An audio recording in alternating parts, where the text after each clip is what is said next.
हरे कृष्णा। जय गोपाल, जय गोविंदा। आज मेरे गोपाल को अभी देख ही रहे हैं। आज बहुत अच्छी तरह से फूलों के साथ सजे धजे बैठे हैं। एकदम फूलों से मैंने उन्हें श्रृंगार की। तो आइए चलते हैं, हम कैसे श्रृंगार के दिखाएं। पहले हम एक छोटा सा खटिया रखेंगे, क्योंकि कभी कभी सिंहासन से आप कभी कभी बाहर निकाल कर खटिया में रखिए, थोड़ी बाहर। हाँ, और उन्हें बहुत अच्छी तरह से तैयार करें, क्योंकि हमेशा एक ही जगह पर बैठते हुए छोटा बच्चा है ऐसे सोचते हैं, इसलिए क्या हमें जैसे बोरिंग फील होती है ना, हमें भी अच्छी नहीं लगती है ना एक ही जगह में बैठकर। तो उन्हें बाहर बिठाइए, मतलब मंदिर के बाहर, घर के अंदर ही। फिर बहुत अच्छी तरह से नहा धुलाकर फिर फूलों से श्रृंगार करिए, जैसे मैंने आज किया। मैंने बाज़ार से फूल लाई थी, वैसे बहुत सारे फूल लाई थी, लेकिन क्योंकि मेरा गोपाल बहुत छोटा है ना, तो उतना सारे फूल तो शरीर में कहीं पे भी इतना मैं उनको पहना नहीं सकती है ना। तो मैंने बहुत ही सिंपल सा फूलों से श्रृंगार की, चंदन का लेपन की, क्योंकि चंदन तो बहुत प्रिय है। आप हमेशा याद रखिए, गोपाल जी को मतलब गोपाल जी का सेवा करना हो ना, तो साथ में आपके साथ में चंदन ज़रूर रखिए। पहले घिस कर तैयार कर लीजिए केसर डाल के। चलिए, केसर नहीं है तो चलेगा, चंदन तो है ना। अब बहुत अच्छी तरह से ये जो आप पीला वाला फूल देख रहे हैं ना, ये कृष्ण जी का कहते बहुत बहुत प्रिय है।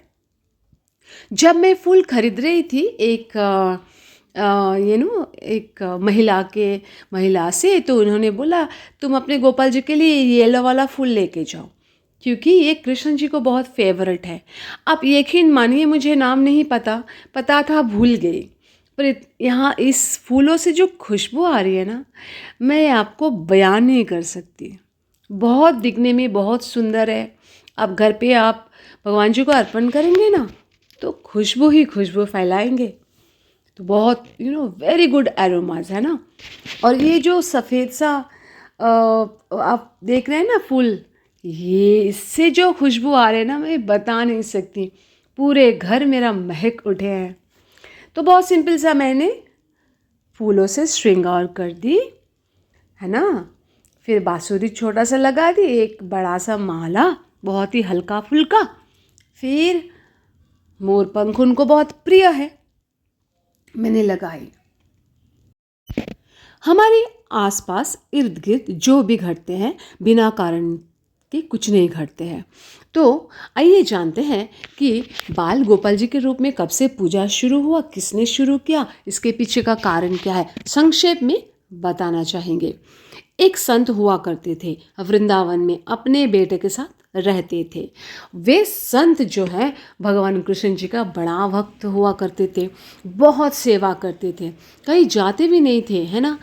भगवान को छोड़ के जाना बोले तो सोच विचार में पड़ जाते थे। पर ऐसे एक दिन क्या हुआ कि दूसरे गांव से उनको बुलावा आया भगवत कथा करने के लिए। ऐसे में संत बहुत सोच में पड़ गए। फिर बहुत सोच विचार करने के बाद अपने बेटे को बुलाए और कहने लगे कि आज से जब तक जितने दिन मैं बाहर जा रहा हूँ, तुम मेरे भगवान हमारे कृष्ण जी का ख्याल करना, सेवा करना, वक्त पर भोजन परसना, मतलब भोजन परसने का अर्थ है प्रसाद अर्पण करना। बेटा ने अपने पिताजी का आज्ञा का पालन करते हुए भोजन का समय है ना, जो महाप्रसाद भगवान जी के सामने रखा और कहने लगा कि ये जो महाप्रसाद है मैं अर्पण कर रहा हूँ, आप कृपा करके ये भोजन आप ग्रहण करें। फिर थोड़ी दरवाज़ा लगाकर थोड़ी बाहर, हम जैसे कि नियम होता है ना कि जब हम भगवान जी को भोग अर्पण करें तो कुछ नियम होता है, मंत्रोच्चारण होता है, फिर दरवाज़ा लगाया जाता है। तो कुछ ऐसे ही करके बाहर इंतज़ार की, फिर दरवाज़ा खोलकर जाकर देखा कि भोग तो वहाँ के वहाँ, मतलब वही के वही पड़ी है।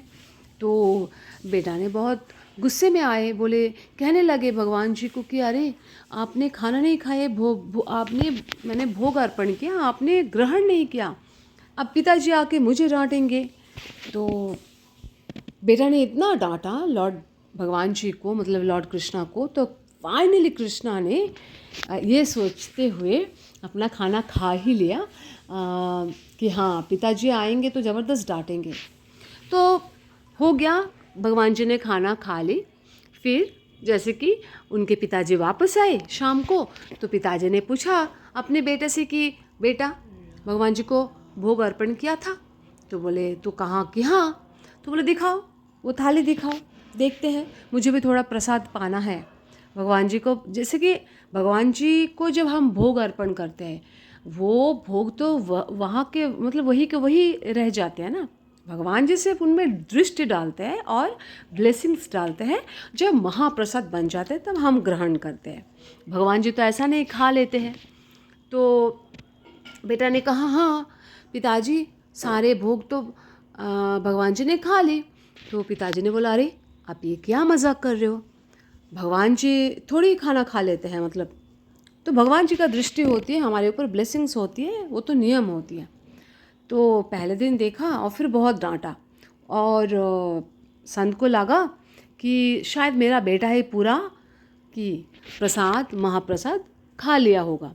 इसलिए नेक्स्ट डे वही चीज़ें हुआ, मतलब संत ने बोला आज भी मैं प्रसाद बनाकर रख कर जाता हूँ, तुम भगवान जी को ज़रूर खिला देना, मतलब अर्पण कर देना, महाप्रसाद को अर्पण कर देना।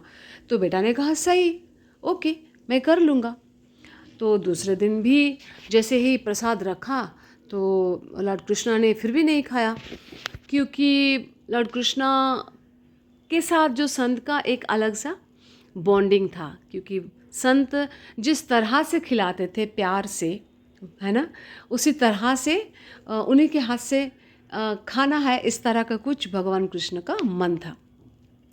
सेकेंड डे भी ऐसा ही हुआ। दूसरा दिन बेटा ने बहुत डांट दिया लॉर्ड कृष्णा को कि तुम अभी भी खाना नहीं खाए, चलो खाओ, वरना मैं लेके आता हूँ, एक लकड़ी लेके आता हूँ, तुम्हारी वजह से मुझे डांट पड़ने वाला है, पिताजी आके डांटेंगे मुझे, खाओ। तो भगवान ने क्या किया ना, भगवान ने खा लिया। फिर पिताजी ने आया, पिताजी आकर फिर वही पूछा कहाँ है, थोड़ा प्रसाद दो। तो प्रसाद जैसे ही पूछा तो बोले पिताजी सारे प्रसाद, सारे महाप्रसाद तो भगवान जी खा लिया। तो तब पिताजी को लगा कि ये कैसे हो सकता है। तो पिताजी ने क्या कहा कि देखो बेटा, मैं ना, फिर तीसरे दिन में ऐसा हुआ कि पिताजी मतलब अपने बेटे को कहा कि देखो आज मैं जा रहा हूँ तो भगवत कथा करने के लिए, आज भी तुम भगवान को प्रसाद चढ़ा देना, मतलब अर्पण कर देना। फिर ऐसे बोलते हुए कहीं संत जी ने बोला अपने बेटे को, और फिर कहीं जाने के बहाना करते हुए कहीं पीछे से छुप गया। सो उनको देखना था कि देखते हैं मेरा बेटा प्रसाद खा लेता है कि क्या मजरा है, मतलब क्या है ये, ऐसे कैसे हो सकता है, प्रसाद नहीं रहता है भगवान खा लेता है, ऐसे तो हमने भी नहीं देखा। तो संत ने छुप छुप कर देखा, जब बेटा ने जाके प्रसाद अर्पण की तो भगवान जो है कृष्णा बाल रूप धारण कर लिया। बाल रूप धारण करते हुए सारे प्रसाद अपने हाथों से खाने लगे। हरि बोल। तो यह देखकर संत ने रोने लगा कि अरे मैं अपने बेटे को सोचा कि वो सारे प्रसाद खा लेते हैं, पर ये कृष्णा जो बाल रूप में हमारे घर पे मेरे बेटे के हाथ से अर्पण किए गए प्रसाद खा रहे। तो बहुत रोने लगे और क्षमा भी मांगे। और जब से ही शुरू हुआ बाल गोपाल के रूप में घर घर में पूजा। तब लॉर्ड कृष्णा मतलब भगवान ने कहा संत को कि देखो मैं बाल गोपाल के रूप में भी आज से मेरी ये रूप भी लोग पूजेंगे, मतलब है ना। तो उस दिन से ही बाल गोपाल के रूप में हम सब घर घर में पूजा करते हैं। तो कितनी अच्छी कहानी है ना। तो देखिए ये भाव कितनी अच्छी है ना। छोटा सा उनका बच्चा कैसे डांट फटकार लगाकर भगवान जी को खाना खिला दिया, वो भी इसलिए क्योंकि वो छोटा बच्चा था। तो छोटा बच्चे के मतलब बाल रूप में ही भगवान जी प्रकट हुए, एक बड़ा सा मूर्ति से छोटा मूर्ति बनकर मतलब बाल रूप धारण करके इतना सारा कहानी हुआ। तो देखिए, जब हम अपने घर पे बाल रूप में हम गोपाल जी को सेवा करते हैं, हमें भी ख्याल रखनी चाहिए ना उनकी पसंद क्या है, नापसंद क्या है, मतलब एक छोटा बच्चा को क्या खिलाना चाहिए, कैसे रखना चाहिए, कैसे सुलानी चाहिए।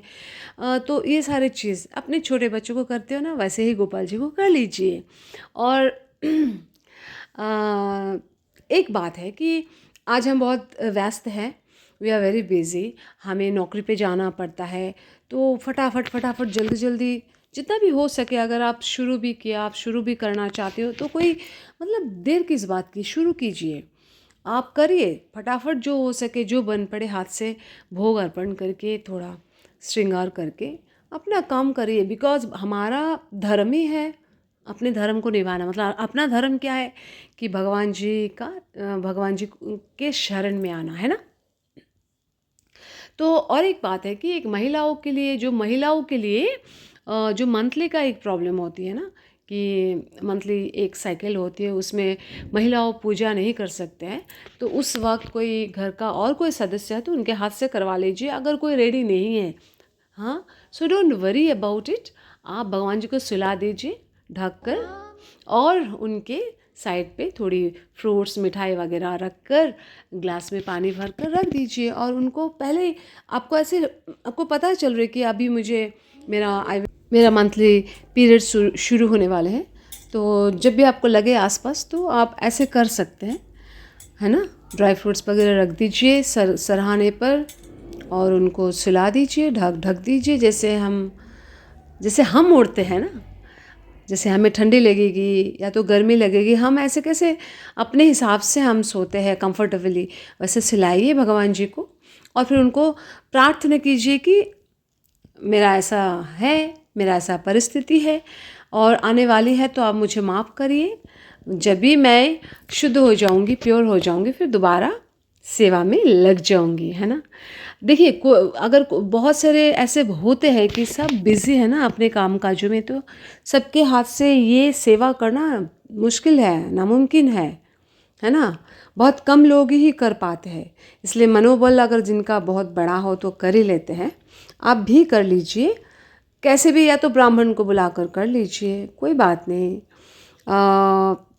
और भगवान जी को कभी कभी क्या होता है ना, जब भी ऐसा आपको टाइम मिले, ज़्यादा टाइम नहीं मिलेगा आई नो, जब भी संडे सैटरडे ऐसा कोई गवर्नमेंट हॉलीडे हो, तो जो मतलब जिनको ऑफिस में जाना होता है और उनको वक्त नहीं मिलती है झूला झुलाने की, तो कोशिश करें जब भी आपके पास वक्त हो तो झूला झुलाए, क्योंकि उसमें बाल गोपाल बहुत प्रसन्न होते हैं, और झूला झुलाए तो घर पे बच्चे भी झुला ही सकते हैं, ऐसा कोई बात नहीं।